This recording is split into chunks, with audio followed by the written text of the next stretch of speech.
gis nga viol dañu changer sax définition bi et même changement définition bi sax c'est problématique j'avais attiré l'attention là-dessus mais bu ñu jëlee l'acte de conjonction sexuelle on ne peut pas parler de viol tant que amul conjonction sexuelle te bu amee conjonction sexuelle même j'avais dit que man parfois il peut être très difficile boo violé à distance du viol nga toog ay quelques jours nga ñëw dañoo violé loolu aussi c'est un peu pour attirer l'attention sur la gravité de la loi actuellement parce que médecin yi parfois du am sax yenn éléments yi bu fekkee dafa yàgg boo toogee 2-3 jours ñëw dañoo violé woon pour nga prouver que c'est difficile alors que l'acte qui prouve le viol c'est le certificat médical c'est ça. le certificat médical quand tu l'écris je dis je jure damay attester que man dama waat gis naa kii c'est ça.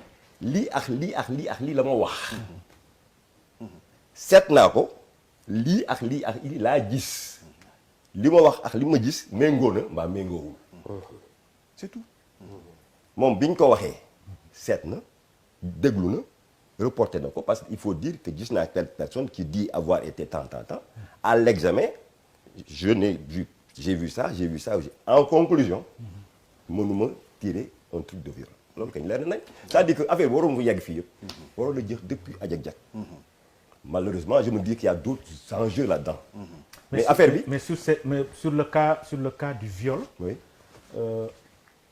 on peut tout de suite dire que Sonko est blanc comme neige. Moi je dis clairement je n'ai aucune crainte que ne viol bi ñuy wax pour man amul en tant que médecin man xalaat na à 150%. Si le jugement est basé sur les éléments là. parce que éléments yi ngay taxaw. si les éléments fekk un jugement rek boo koy xool surtout que c'est récent bu ñu ko ñëwoon xool. mais boo defee toucher truc avec da ngay xam sëñ bi. parce que moment bi muy wax. su fekkoon dafa toog 24 heures ñu mën a wax. waaw 24 heures 48 heures xam ne amatul yenn affaire mais bu comprendre sur le champ ñëw. mais c'est sur le champ lañ ko indi. donc y a un problème. parce que dafa am rek. non ci guddi gi lañ ko yóbbu. donc en plein couvre-feu. le médecin peut-être que kenn laaju ko peut-être que bu ñuy def procès bi dañ ko wax. mais moi je me dis que affaire bi foofu la waroon yem. wax fa dëgg yàlla dans tous les pays du monde mën la wax viol te waxuñu quand même l'acte la pièce maîtresse de conjonction. te kii nga xam ne c'est comme causes et blessures volontaires involontaires l'acte médical le certificat est un élément fondamental parce que lan la jiiñ nga ma gaañ nga ma yaa ma gaañe ni nga ma gaañe li nga ma def médecin bi bu ñëwee certificat de causes et blessures mi ngi mel ne ma def nañ ko lii mais man gis naa li mu wax méngóowul li mu wax ou bien méngóowul dans ce cas là je dis non même meurtre expert balistique bi da ci am solo pièce maîtresse même pour yokk ci li nga wax dafay am incapacité. day am incapacité mooy li ma la wax. incapacité boobu moom mooy pousser procureur. mu téye la wala mu bañ la téye. voilà si moo tax peut-être saa da ngay gis nit sax pour def lu affaire def naa la moo sañoon sax mu am 21 jours wala jëm kaw. parce que xam nañ sax voilà exactement ci lu mën a nekk. mais est-ce que fii su ma leen dégloo ci côté certificat médical bi est-ce que foofu à part de foofu rek mën nañu wax ne Sonko est blanc. non waru comme ni mu ko expliqué c'est-à-dire waru woon sori.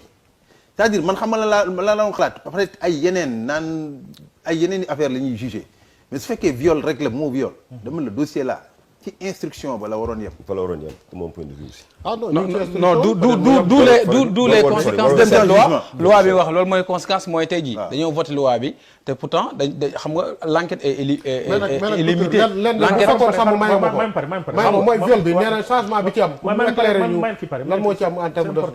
parce que li mu wax ni pièce bi da ci fondamental parce que bu ñëwee ci loi article 222-23 du code pénal dañ il s'agit de tout acte de pénétration sexuelle de quelque nature qu'il soit commis sur la personne d'autrui par violence, contrainte, menace ou surprise est un viol.